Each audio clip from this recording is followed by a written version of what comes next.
Hi friends, welcome to माय घरकुल। आज आपण बघणार आहोत रेस्टॉरंट सारखा काजू मसाला घरी कसा बनवायचा, आणि तेही घरात असलेल्याच साहित्यात। म्हणजे आपल्याला त्यात काही बाहेरून विशेष आणावं लागणार नाही आणि खूप झटकीपट होणारी साधी सोपी रेसिपी आहे। चला तर मग रेसिपीला सुरुवात करूयात। आणि हो, चॅनलवर नवीन असाल तर सबस्क्राईब जरूर करा आणि त्या शेजारील बेल आयकॉनही क्लिक करा। इथे मी एका कढईत 4 चमचे तेल गरम करून घेतलं आहे। तर त्यात मी 1 वाटी काजूचे काप घालणार आहे।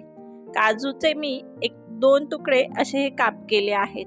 म्हणजे काय होईल की खाता वेळेस आपल्याला काजू जास्त वेळेस लागेल। आणि आपल्याला आता ते मंद आचेवरती छान गुलाबी रंग येईपर्यंत परतून घ्यायचे आहे।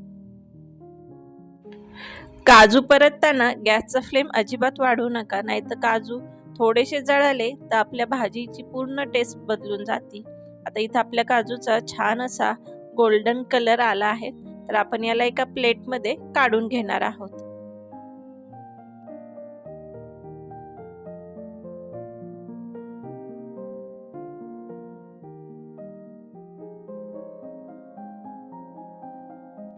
आता त्याच कढईमध्ये जे काही तेल उरले त्यात आपण आपले नेक्स्ट आयटम भाजून घेणार आहोत। तर इथं मी एक मध्यम आकाराचे 2 बारीक कांदे घेतले आहेत। तर त्यालाही छान आपण या तेलामध्ये परतून घेणार आहोत। गोल्डन ब्राउनिश कलर येईपर्यंत आपल्याला याला परतायचा आहे। कांदा चांगला परतून झाल्यानंतर त्यात आपण 7-8 लसणाच्या पाकळ्या, एक छोटंसं आलं आणि 2 हिरव्या मिरच्या घालणार आहोत। आणि यालाही आपण कांद्यासोबत मस्त परतून घेणार आहोत। आणि यात मी एक मीडियम आकाराचा टोमॅटो बारीक चिरून घेतला आहे। तर या सगळ्या जिन्नसांना आपल्याला कांद्यासोबत मस्त भाजून घ्यायचं आहे। बऱ्याच वेळेस हे सगळे आयटम आपण कच्चेच वाटतो आणि त्यानंतर फोडणीत घालतो, परंतु अशा पद्धतीने केलं तर भाजीला आपल्या चव चांगली लागते। तर आता आपण याला प्लेटमध्ये काढू, थंड करू आणि मिक्सरमधनं वाटून घेऊ। तर आता त्याच कढईमध्ये मी आणखी एक 4 चमचे तेल घेतलं आहे। या भाजीला तेल आपल्याला थोडं जास्त लागणार आहे। तर इथं मी एक अर्धा चमचा जिरे, 2 तमालपत्र आणि काही गरम मसाले टाकलेत, म्हणजे दालचिनी, लवंग। यात कंपल्शन असं काहीच नाही, तुमच्या घरात जे गरम मसाले असतील ते तुम्ही यात टाकू शकता। आणि कांदा टोमॅटोचं जे आपण मिश्रण केलं तर त्याची ही पेस्ट मी इथं घातली आहे। तर त्याला या तेलात आपण छान परतून घेणार आहोत। ऑलरेडी आपण वाटण्याआधीच ते बरेचसे सगळे जिन्नस परतून घेतलेत, म्हणून खूप जास्त वेळ इथं आपल्याला लागत नाही। आधी परतल्यामुळं आता तुम्ही बघू शकता हा मसाला छान तेल सोडत आहे। आणि परतल्यामुळे दुसरी एक गोष्ट की आपल्या ह्या मसाल्या किंवा ग्रेव्हीला कच्चेपणा असा वाटत नाही, छान ते एक शिजलं परतलेलं असतं।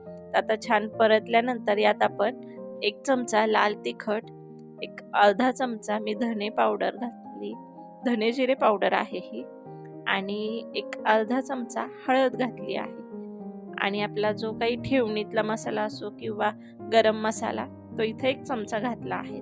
तसं काहीच नाही, तुमच्या घरात जोही मसाला असेल तो तुम्ही टाकू शकता।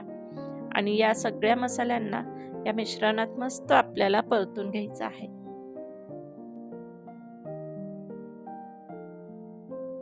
हे छान परतून झाल्यानंतर इथं आपण एक 5 ते 6 चमचे असं एवढं पाणी टाकणार आहोत।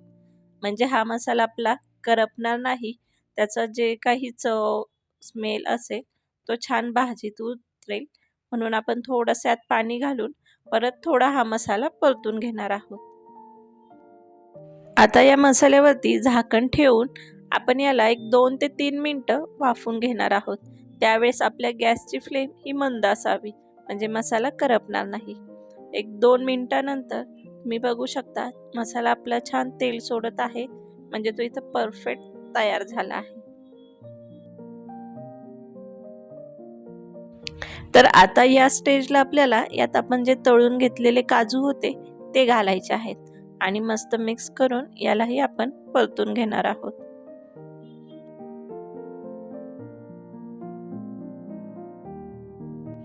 काजू छान परतल्यानंतर आपल्याला जेवढी भाजी पातळ किंवा घट्ट हवी तेवढं आपण यात पाणी घालणार आहोत.